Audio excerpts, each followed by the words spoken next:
Shalom, selamat pagi jemaat Tuhan. Berjumpa kembali dalam doa pagi. Amin.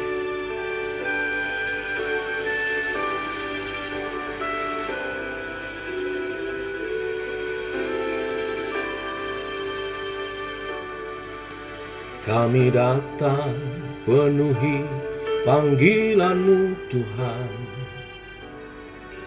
dengan apa yang dapat kami berikan. Kami penuhi amanah agung-Mu,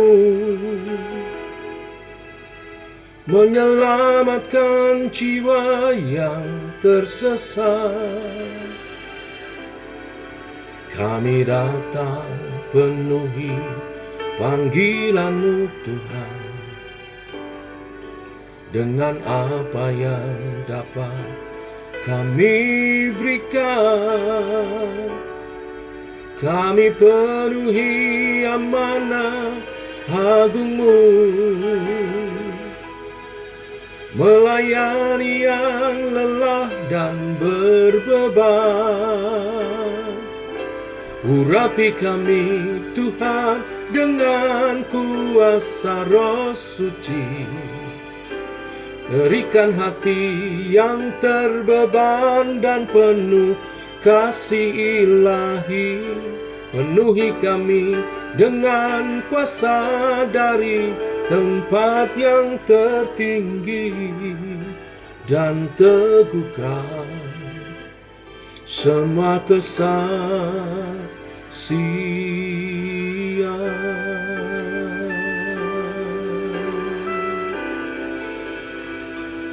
Oh,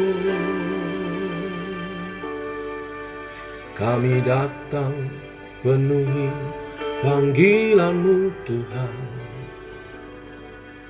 dengan apa yang dapat kami berikan. Kami penuhi amanat agung-Mu, menyelamatkan jiwa yang tersesat. Kami datang penuhi panggilan-Mu Tuhan, dengan apa yang dapat kami berikan. Kami penuhi amanah agung-Mu, melayani yang lelah dan berbeban. Urapi kami Tuhan dengan kuasa Roh Suci, berikan hati yang terbeban dan penuh kasih ilahi. Penuhi kami dengan kuasa dari tempat yang tertinggi, dan teguhkan semua kesaksian.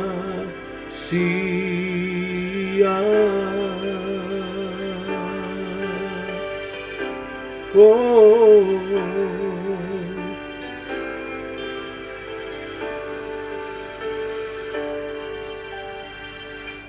urapi kami Tuhan dengan kuasa Roh Suci, berikan hati yang terbeban dan penuh kasih ilahi. Penuhi kami dengan kuasa dari tempat yang tertinggi, dan teguhkan semua kesaksian.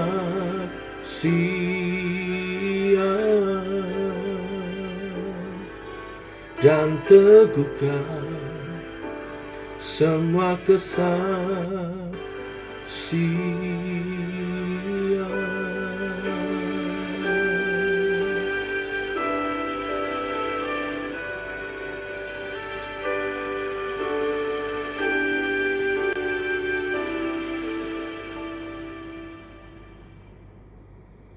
Tiba waktunya untuk kami merenungkan firman-Mu. Firman-Mu lah suluh dan terang bagi jalan kami. Terangi jalan kami, tuntun langkah kami Tuhan, oleh kebenaran firman yang sebentar kami renungkan. Dalam nama Tuhan Yesus Kristus. Amin. Bapak Ibu, kita lanjutkan renungan firman Tuhan pada pagi hari ini. Perikop Yesus memberi makan 5.000 orang dalam Markus pasal 6 ayat 30 sampai 44. Tetapi saya akan membahasnya dari Yohanes pasal 6 ayat 1 sampai dengan yang ke-15. Kisah yang sama. Yohanes pasal 6 ayat 1 sampai dengan yang ke-15. Demikian firman Tuhan. Sesudah itu Yesus berangkat ke seberang danau Galilea, yaitu danau Tiberias. Orang banyak berbondong-bondong mengikuti dia, karena mereka melihat mujizat-mujizat penyembuhan yang diadakannya terhadap orang-orang sakit. Dan Yesus naik ke atas gunung dan duduk di situ dengan murid-muridnya. Dan Paskah, hari raya orang Yahudi, sudah dekat. Ketika Yesus memandang sekelilingnya dan melihat bahwa orang banyak berbondong-bondong datang kepadanya, berkatalah ia kepada Filipus, "Di manakah kita akan membeli roti supaya mereka ini dapat makan?" Hal itu dikatakannya untuk mencobai dia, sebab ia sendiri tahu apa yang hendak dilakukannya. Jawab Filipus kepadanya, "Roti seharga 200 dinar tidak akan cukup untuk mereka ini, sekalipun masing-masing mendapat sepotong kecil saja." Seorang dari murid-muridnya, yaitu Andreas, saudara Simon Petrus, berkata kepadanya, "Di sini ada seorang anak yang mempunyai 5 roti jelai dan 2 ikan. Tetapi apakah artinya itu untuk orang sebanyak ini?" Kata Yesus, "Suruhlah orang-orang itu duduk."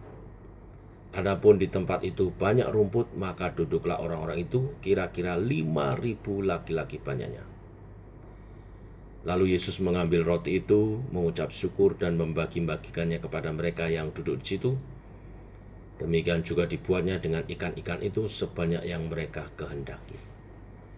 Dan setelah mereka kenyang, ia berkata kepada murid-muridnya, "Kumpulkanlah potongan-potongan yang lebih, supaya tidak ada yang terbuang." Maka mereka pun mengumpulkannya dan mengisi 12 bakul penuh dengan potongan-potongan dari kelima roti jelai yang lebih setelah orang makan.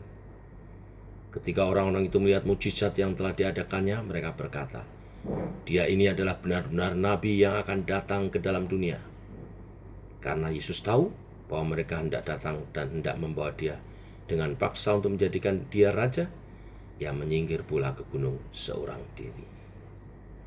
Amin. Sampai di sini pembacaan firman Tuhan. Bapak Ibu jemaat Tuhan, saya mau berbicara firman Tuhan dengan judul Keajaiban Memberi, dari kisah Yesus memberi makan 5.000 orang. Ada kisah sejarah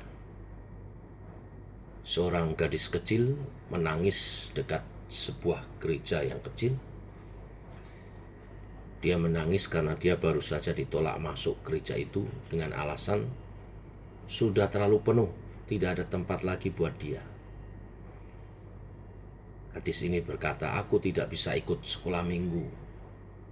Maka menangislah ia kepada Bapak Pendeta yang saat itu lewat di dekatnya.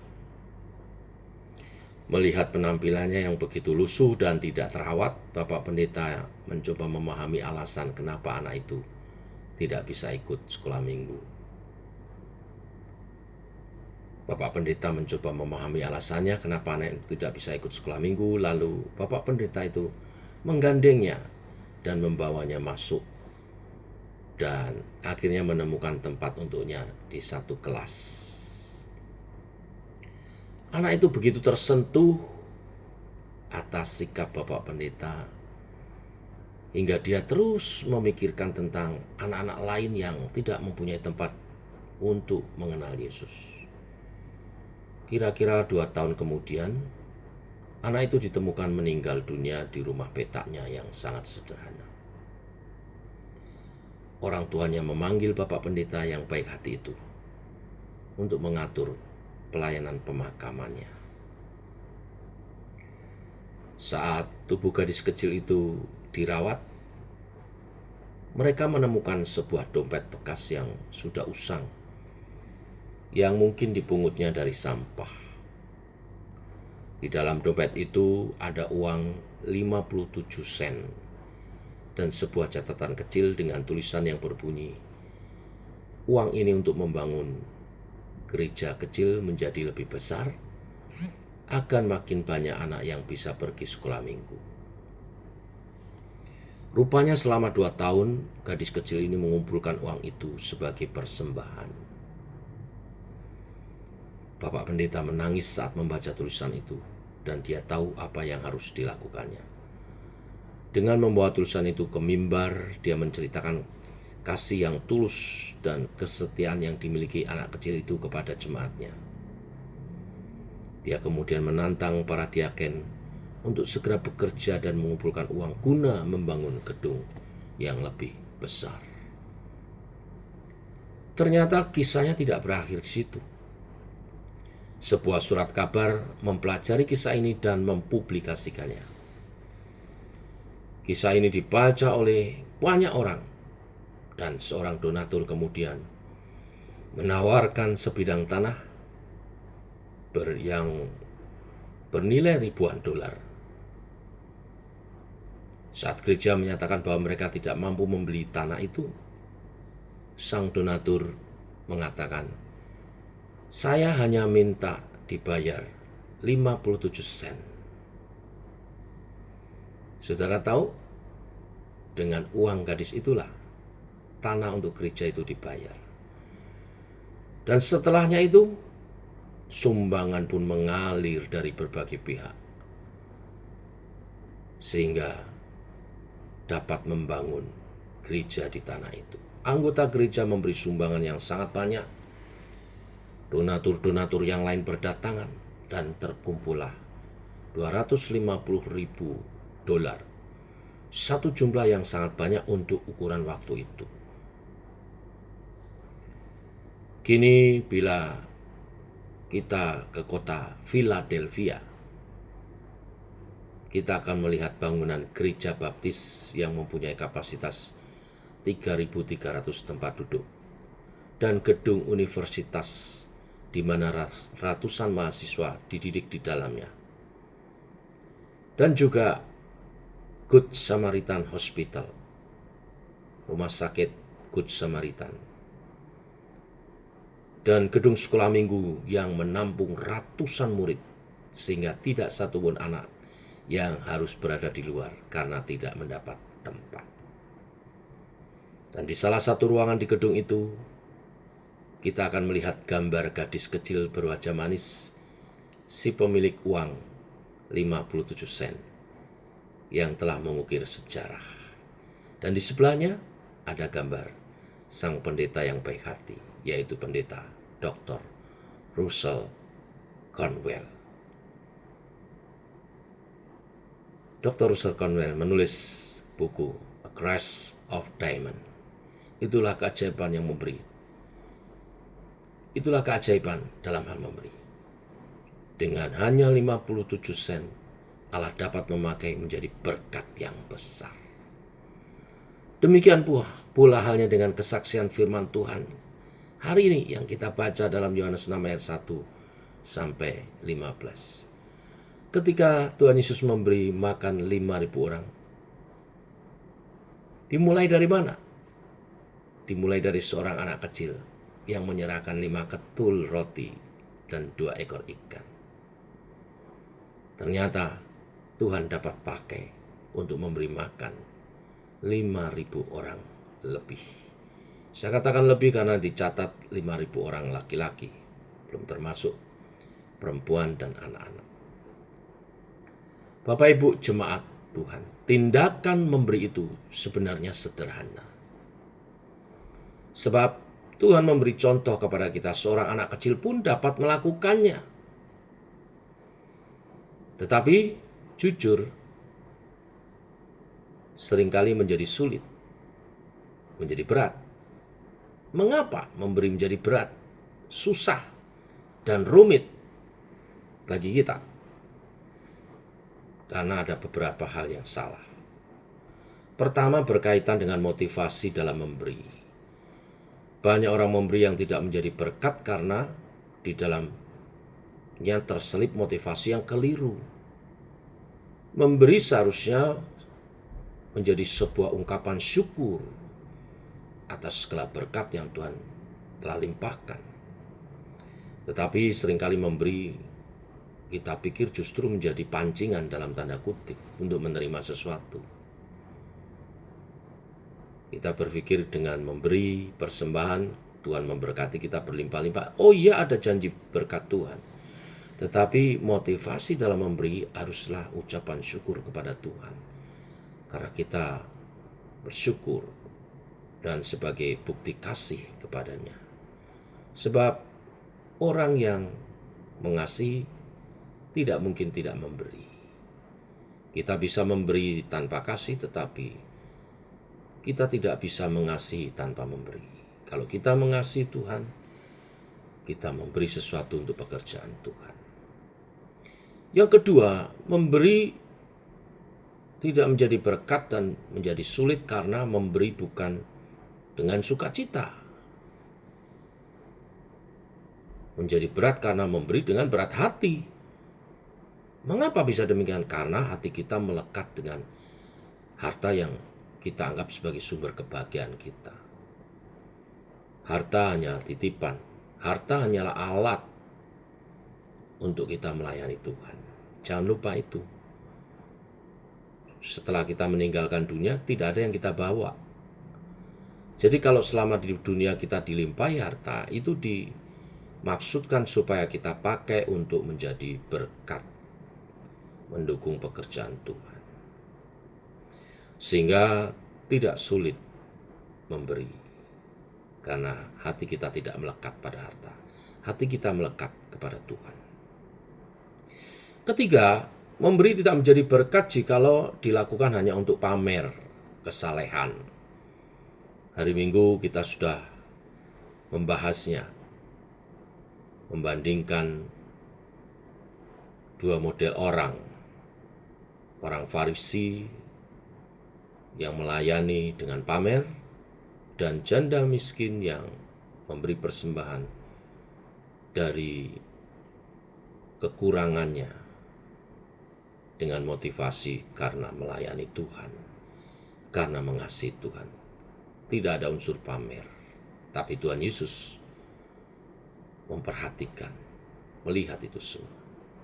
Kristus menegaskan bahwa ketika kita dipuji orang, kita sudah mendapat upahnya, sudah lunas dibayar dengan kontan serta kwitansi sebagai tanda bukti. Bapak Ibu, semua pemberian kita selayaknya untuk kemuliaan Tuhan, bukan untuk mencari pamer atau pujian orang lain. Yang terakhir, sekarang yang keempat, memberi tidak menjadi berkat jika kita melakukannya dengan kekuatan kita sendiri. Bapak Ibu, setiap pemberian yang berkenan dan menjadi berkat selalu ketika mewujudkan iman akan kasih dan pemeliharaan Allah sebagai sumber berkat. Dengan menyadari ini, maka semua pemberian kita lakukan dalam kerendahan hati, bukan dalam keangkuhan. Jadi akhirnya, mari kita bangun sikap memberi karena Kristus sudah terlebih dahulu memberi yang terbaik bagi kita. Bahkan dirinya dipersembahkan untuk keselamatan kita. Inilah berita firman Tuhan hari ini. Tuhan memberkati. Mari kita berdoa. Bapa, kami mengucap syukur oleh kasih dan anugerah-Mu, rahmat-Mu baru. Bila kebenaran firman hari ini meneguhkan kami untuk melayani Tuhan dengan apa yang dapat kami berikan. Sesungguhnya segala berkat adalah datang dari Tuhan, dilimpahkan untuk kami pakai melayani Tuhan, menjadi kesaksian dan memuliakan Tuhan. Bila kebenaran hari ini, firman-Mu dimengerti dan ditaati oleh setiap umat-Mu. Terima kasih Tuhan, Engkau layak menerima yang terbaik. Dalam nama Yesus kami berdoa, kami bersyukur. Amin. Demikian saudara, doa pagi kita. Selamat pagi, Shalom.